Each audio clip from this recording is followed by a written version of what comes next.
So this summer has been pretty mixed so far when it comes to blockbusters. Films that were supposed to be huge like The Little Mermaid, Fast X, and The Flash are all underperforming, while something like Spider-Man Across the Spider-Verse is doing way better than anyone's anticipated. But do not worry, because old school Hollywood is not dead yet, because we just got the 5th installment in the Indiana Jones series, Indiana Jones and the Dial of Destiny. Now, leading up to the release of this film, I was pretty excited. I'm a pretty big fan of the Indiana Jones series, and I think the trailers for this looked great, and although Steven Spielberg was not returning to direct this 5th installment, I feel like the next best option was James Mangold if anyone else was to do it, and I think he did a fantastic job helming this project, and I think in general, Indiana Jones and the Dial of Destiny is an incredible film. The reception to this movie, though, has not been great, and usually I can accept something like this because people are going to have their own opinions, and I do get people not liking this movie. You know, it's certainly not for everyone, but I do feel like a lot of the criticisms that are being just pushed against this film are just completely illogical, and I do not agree with them whatsoever. So first things first, the cast here is absolutely incredible. Harrison Ford is just born to play the role of Indiana Jones.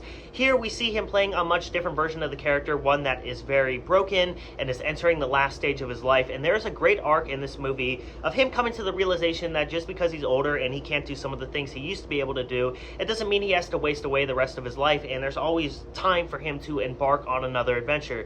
And I thought this was the perfect send-off for this specific character, and Harrison Ford's acting is just incredible. This might be his best performance as Indy yet. He's just great in this film. He gets the spirit of the film, and the movie certainly plays to his limitations as an older guy, but it never feels like it's looking down on him or that he is, you know, inadequate to what is happening in the plot. He plays a very active role in the story, which is great to see someone as old as he is still doing a fantastic job in an action movie as big as this. Mads Mikkelsen is perfect as the villain here. I feel like his style of acting and just his overall look makes him the perfect Indiana Jones villain. I also feel like he would be the perfect Mission Impossible villain, but that casting almost seems too on the nose.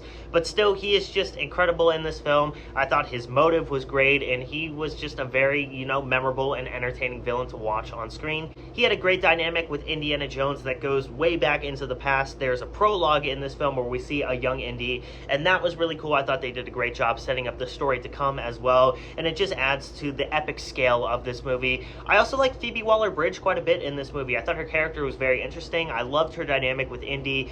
A lot of people are complaining that this film went woke mainly due to her casting, and the people who are saying that clearly haven't seen the movie, or if they have, they just don't understand anything about the Indiana Jones series, but that is a topic for a whole nother day. With that being said, though, the action here is absolutely incredible. As I said, the movie certainly plays to Harrison Ford's limitations as an older guy, but he still gets to do a lot of really cool stuff in this movie. There is an extended car chase sequence that I thought was incredible and just masterfully done. There's also a scuba sequence that I liked a lot. I thought it was really cool, and it's something they really haven't done in the franchise yet, which is pretty surprising, and for me at least, I thought it was one of the standout sequences of the entire movie. This film is also just gorgeous too. It has that old film look. There's a slight vignette around the screen too, so that leads me to believe they used some older lenses when shooting this movie, which is really cool. I will say I don't like how there is an over-reliance on CGI in this movie.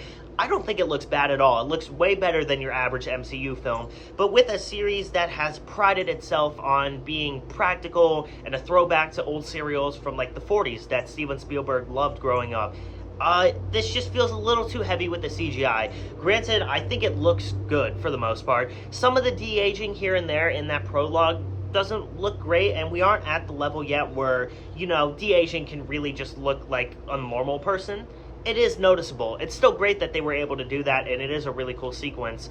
But I do think for the most part the CGI in this film is solid. Again, I just don't really like how they rely on it too much throughout this movie.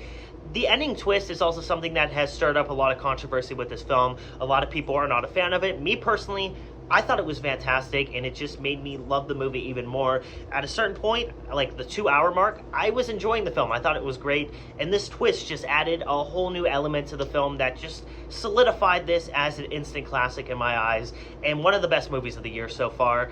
I do think they could have ended the film off in slightly a different way. I do like the way they ended it off, and I think it's a great ending for Indiana Jones as a character, but I do think there's a more profound way they could have gone off with ending Indiana Jones's character in cinema. Still though, with that being said, I absolutely loved Indiana Jones and the Dial of Destiny. I think this is the perfect summer blockbuster. If you haven't seen the film yet, I highly recommend checking it out in theaters. And guys, I'm going to give Indiana Jones and the Dial of Destiny a 4.5 out of 5. If you did enjoy the video, as always, make sure to drop a like and subscribe. It is greatly appreciated. Also, comment down below your thoughts on the film if you have seen it already, and I'll be back very soon with some brand new content. This is Shai signing off. Peace out.